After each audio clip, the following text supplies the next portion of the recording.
Xin chào quý khán giả thân mến, chúng ta đang xem đường lộ tẻ Rạch Sỏi kết nối tỉnh An Giang với thành phố Cần Thơ. Trước ngày 1 tháng 7 năm 2025, kết nối từ quận Thốt Nốt đi tỉnh Kiên Giang cũ. Hình ảnh khi thời tiết đang mưa, kiểm tra mặt đường có đọng nước, xe chạy có đông hay chưa, tốc độ như thế nào. Nhà thầu tiến hành sơn làn đường lộ tẻ Rạch Sỏi hồi sáng ngày 30 tháng 8 năm 2025 được một chiều xe chạy hướng từ Rạch Giá đi lộ tẻ. Do chịu ảnh hưởng cơn bão số 6, vì thế tiến độ sơn làn đường không thể làm lúc trời mưa. Cũng mừng là sau hơn một năm thi công mặt đường đã êm ái, giúp bà con và các phương tiện giao thông đi lại dễ dàng từ các tỉnh Đồng Tháp, tỉnh An Giang kết nối thành phố Cần Thơ dịp lễ Quốc khánh 2 tháng 9 này. Trên màn hình chúng ta đang xem là nút giao Rạch Giá, một hướng đi trung tâm xã Châu Thành, quốc lộ 61, một hướng đi trung tâm phường Rạch Giá, kết nối quốc lộ 80, tuyến chánh Rạch Giá, di chuyển đến khu đô thị Phú Cường Kiên Giang tầm 6 km. Chiều dài 51 km, các xe duy trì tốc độ 80 km/h, thời gian chạy hết con đường lộ tẻ Rạch Sỏi này khoảng 45 phút.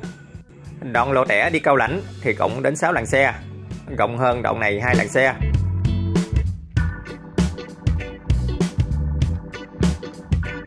Hiện tại đường đã êm ái, không còn thấy ổ gà, mặt đường bong chóc như năm 2024. Vì thế các phương tiện đi đông hơn so với tháng 7, tháng 8 năm 2025. Dự kiến thời tiết không mưa, tầm 10 đến 15 ngày nữa, nhà thầu sẽ sơn xong làn đường, tiến hành lắp đặt biển báo giao thông và hoàn thiện một số hạng mục khác. Có nhiều người gọi đường lộ tẻ Rạch Sỏi là cao tốc vì dựa theo bản đồ Google Maps hay Wikipedia. Nhưng thực tế, tính đến tháng 8 năm 2025, cơ quan chức năng vẫn chưa lắp biển báo giao thông cao tốc CT02. Ngày 29 tháng 8 năm 2025, Ban Quản lý Dự án Mỹ Thuận thuộc Bộ Xây dựng đã cho biết dự án cải tạo nâng cấp mặt đường tuyến lộ tẻ Rạch Sỏi hiện đã đạt hơn 95% khối lượng công việc. Trên công trường, việc cào bóc tái chế mặt đường đã hoàn thành giữa tháng 8 năm 2025. Dự kiến việc thảm bê tông nhựa mặt đường sẽ tiếp tục và hoàn thành cuối tháng 8 năm 2025. Nếu trời có mưa, sẽ kéo dài đến đầu tháng 9 năm 2025, đồng thời hoàn thiện hệ thống an toàn giao thông và hoàn thành toàn bộ dự án nâng cấp trong tháng 9 năm 2025.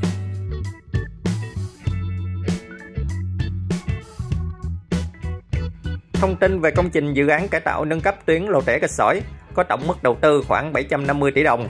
Gói thầu thi công xây dựng công trình toàn tuyến do liên danh Công ty Cổ phần Hải Đăng, Công ty Cổ phần Công trình Giao thông Sài Gòn đảm nhận thi công với giá trị hợp đồng 610 tỷ đồng.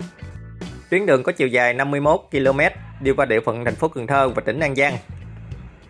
Thi công nâng cấp trên tuyến đường hiện hữu và không giải phóng mặt bằng.